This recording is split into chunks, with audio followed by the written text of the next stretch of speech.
We all know someone like this. That person on your social media who's always there. They're liking your posts, they're watching your stories, but when you click on their profile, it's a total ghost town. No selfies, no vacation pics, nothing. In a world that practically screams for attention, they're invisible. But what if that invisibility isn't a weakness at all? What if it's actually a sign of some serious hidden strength? Okay, so let's really get into this because it's a fascinating modern puzzle. In this age of pics or it didn't happen, why would anyone choose to stay invisible online? What's really going on there? Our first instinct is probably to make a bunch of assumptions. We think, oh, they must be shy or antisocial. Maybe they just lack confidence or their life's kind of boring. But what if the psychological reality is the complete opposite? What if this behavior actually points to people who are incredibly secure, deeply self-aware, and just really value their own privacy?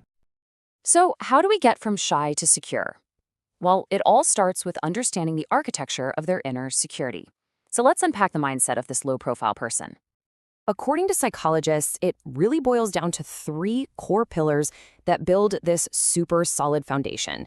Number one, they prioritize their privacy above almost anything else. Number two, they have a really strong sense of self-awareness. And number three, they have something called secure self-esteem. Let's break down what each of those really means. So first up is this idea of choosing privacy over popularity. Now, this isn't about being antisocial, it's about protecting their mental space. Psychologists call it having a high privacy orientation, meaning they value being in control of their own story. So while a lot of people are out there looking for validation through likes and comments, these folks, they rely on self-validation. Their life feels good to them. And honestly, that right there is a huge sign of inner security. And that privacy thing, it ties directly into our second pillar, which is self-awareness. The key psychological term you want to know here is self-concept clarity. It's a bit of a mouthful, but it just means having a really strong and clear sense of who you are, your values, your goals, your identity, that doesn't depend on what anyone else thinks. When you have that kind of clarity, your happiness just isn't tied to the online reaction to your life. It comes from inside. And that right there leads us straight to the third pillar, secure self-esteem. It's actually pretty simple when you think about it. Their confidence just doesn't need an audience to survive. They don't feel the need to post a selfie to prove they're worthy because, on a really deep level, they already feel whole. And the results of having this kind of emotional balance are pretty profound.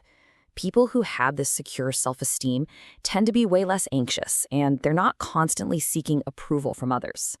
And think about it, because they're not pouring all that energy into managing an online persona, they're way more focused on their actual real-world goals and relationships.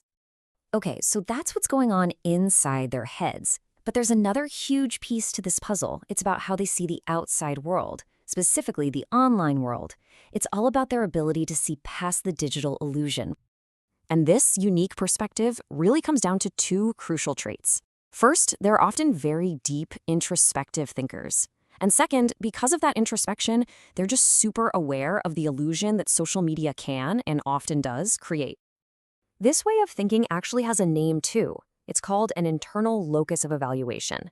It's a fancy way of saying they judge themselves by their own internal scorecard, not by what the crowd thinks. This is what fuels that secure self-esteem we were just talking about. They think before they post, and they'd much rather have a real, authentic conversation than a bunch of superficial interactions. They're not performers, they're thinkers. And because they're deep thinkers, they look at social media and they see it for what it so often is, a performance. And so they make a very conscious choice. They choose their own mental peace over performing for an online audience. There's a quote from the source material that it hits the nail on the head. It says that on social media, people constantly measure their worth against others' highlight reels. And that endless cycle of measurement, it's a trap. And yep, that trap has a name. It's called social comparison theory. It's this very human but also very dangerous idea that we figure out our own worth by constantly seeing how we stack up against everyone else.